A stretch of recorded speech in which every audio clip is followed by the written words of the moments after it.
Hi hookers. Okay, so this is going to be a video that shows how to increase in the round. And I know we started our market bag projects with this, so I'm going to also add a couple just tips for transitioning on the market bag, and I hope it's helpful to you. I want to just make it clear that when you're making things in the round and you're increasing, the purpose of it is to, one, keep your work flat, and two, it grows your work. So when you have something like, here's an example that's round like this, it's happened because I'm increasing every single round. And when I stop increasing, then I can get a different shape. Okay, so we use this for flowers, for hats, for a lot of purses, all kinds of things. So I thought it'd be really helpful to just have a visual with it. Okay, so I did a magic loop. I already have a video for that. And then I'm gonna make something really small just for the sake of the video. And then I chained 2. That chain does not count as your stitch count. And you're gonna see that that's gonna make a lot of sense. And then I did 6 double crochets, 1, 2, 3, 4, 5, and here's the last one, 6. And I just want to show you what keeps the magic loop working is that I sort of use my thumb and my middle finger to hold onto it as I'm stitching. That keeps the tail where it's supposed to be. So that's my 6th double crochet. And then when it's done, I go ahead and I hold on and I pull the tail. And that's what creates this beautiful, tight looking circle, okay? Then all I have to do is close it. And because I'm making something really small, this is gonna be a teeny little circle, but I count 2, 1, 2, those are my first 2, they're tucked in there, 2 chains. And then I go ahead, well, actually, let's make a couple more stitches in here because this is gonna be like a teeny. So that'll be 7, and that'll be 8. I think that will be a little bit better, okay? And then I'm gonna close it going 1, 2 chains and onto the top or the 3rd stitch, okay? And now I have my little circle and I'm ready to roll. Then I'm gonna chain 2, just like I did on the first step, the first round. And that chain 2 doesn't count as the stitch count. It's going to be something I do for every single round. In my first stitch, the bottom or the base of the chain, I'm going to increase, which means I'm going to put 2 stitches. In this case, I'm using double crochet. So I'm going to increase actually into every single stitch. That's round 2, okay? Every single stitch is getting 2 stitches. Whenever you see a pattern that says increase, it always means to put 2 of the stitches that it requests into the same stitch, okay? That's what grows the piece. So once I come all the way around, if I started with 8, I should have 16, right? And I'm not gonna count that chain 2 that I started with. I'm not counting that, all right? So if you ever aren't sure if you've finished all the way around or, you know, do I go into that? Don't I go into that? The best way to check it is just lay your piece down like that. See how I get a nice sort of, I'm encouraging a flat piece, just like that other circle that I showed you, okay? Then I can count by turning my work up. 1, 2, 3, 4, 5, 6, 7, 8, 9, 10, 11, 12, 13, 14, 15, 16, and I'm right on target, okay? And then I'm gonna do the same thing. I'm gonna close it into that 3rd stitch or the top of the chain, right? And I don't wanna pull that too tight there, right? And then I'm gonna chain 2. Now I'm gonna start my row with my first increase. These were every stitch. Now I'm just gonna increase double crochet 1 stitch and increase in the next. So I'm gonna double crochet 1 into the base of the chain, and then, you guessed it, I'm increasing, okay? And I'm gonna keep that pattern right now throughout the whole round. 1 double crochet and then increase. And I will finish this part up and then I'll come back and meet you and tell you what we do next. Hi hookers. Okay, I'm back. So you can see that I finished off the round and I ran out of color of the white thread. So I just changed to green yarn, but everything is fine. I have a nice flat piece. And the last round we did was 1 single crochet and then increased, 1 single crochet and then increase. So this round, what we're gonna do is we're gonna chain 2, just like we've been doing, and then we're gonna do 1 double crochet and 1 double crochet into the next stitch. So that's 2 double crochets. And then we're going to increase. So we put 2 double crochets into the same stitch. And we're going to repeat that. Oopsie, sorry. We're going to repeat that all the way around. So it goes like this: 1 double crochet in the first stitch, 1 double crochet in the next stitch, and then we increase. And we make ourselves around the whole circle doing this pattern.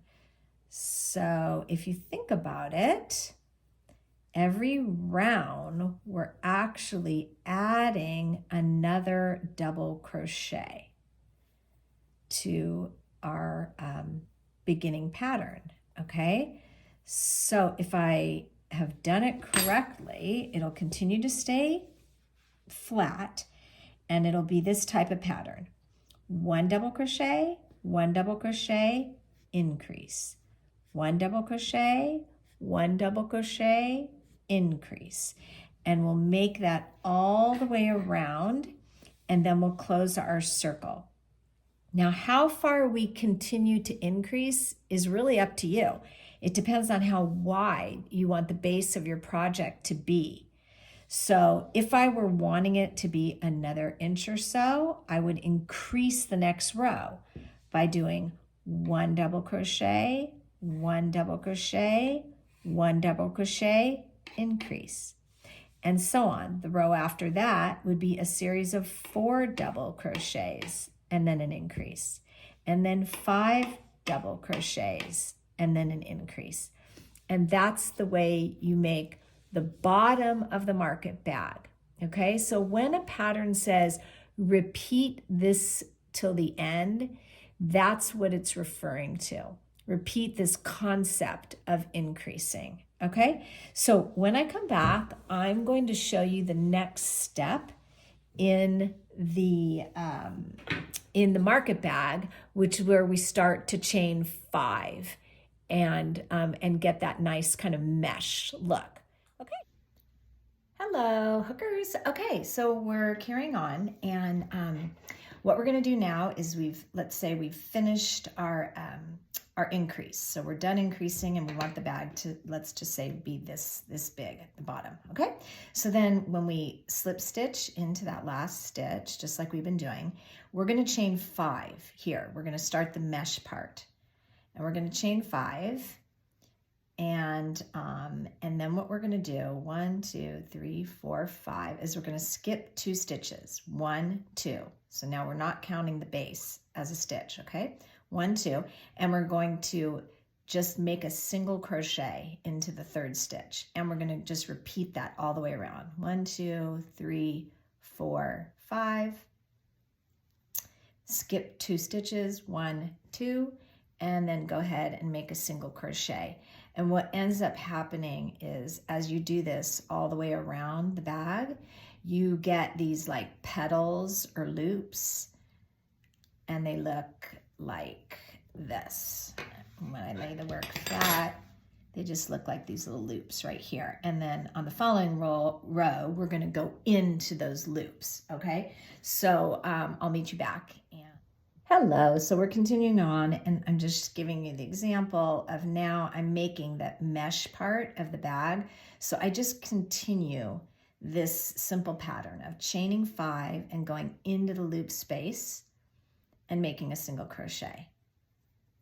1, 2, 3, 4, 5, and just go into the next loop space, go under, pull up my yarn, and I can give it a little bit of a tug there at the end so I don't have too much like slack from the yarn. And again, this is really dependent on what kind of yarn or rope that you're using. And all I'm doing is just going around and around with this same pattern, chaining 5 and then making a single crochet into the loop space, okay?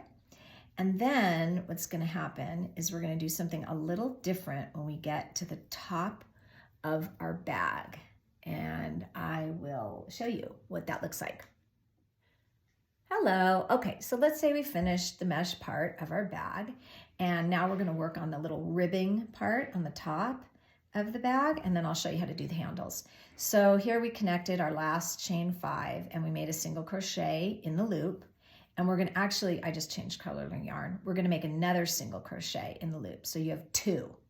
Then you're gonna skip on over to this intersecting stitch where your loop was intersected, and you're going to place a single crochet into that hole. And you're gonna repeat that all the way around. So 2 single crochets in your loop space and 1 single crochet right here where they intersect. And that's from the row below, okay? And you'll put 2 single crochets in the loop space and 1 single crochet in where they intersect. And I'm sorry if this wasn't clear on my directions. So I hope this clears it up, but really whatever you did to get this, you know, sort of more, what we're looking for is we're looking for now to create like a row of single crochets, because that's what we're going to work into in just a second. So, and again, like so much of this on how much it stretches, how open these holes become is dependent on your yarn. I'm using like a very kind of stretchy, you know, a slightly chunky yarn, so it gives a lot of stretch. If you're working on a cotton yarn, you're not going to get that much stretch. And a rope, like a small rope, is going to really be a much stiffer stitch, and it will feel differently as you're going. So now, once you get all the way around, then you have already sort of created, so this is my last 2, and you've already created, I would say, you know, you could look at it as like a top part, okay? So then what you're gonna do is you're gonna do this same thing now all the way around. So once you get back to where you started, slip stitch into that first little stitch you made, the first of the 2 in the loop, right? And that closes off, and you can see now we're decreasing, right? We're decreasing the bag. And then here, what you're gonna do is you're gonna slip stitch into the first stitch, I believe. Yeah, and then you're gonna chain 1, because we're gonna wanna grow the work, okay? And then you're gonna just single crochet around your whole project. And this will start to create like a band, you could look at it that way. It's like a ribbing band at the top of the bag, okay? And then we will put the handles on. And so as you're going around, just for like a little reference, what we're working on now is this sort of ribbing, this band. And I think I did it for 1, 2, 3, 4, 5 rows. And then I went ahead and attached the handles, which I'll show you in a sec.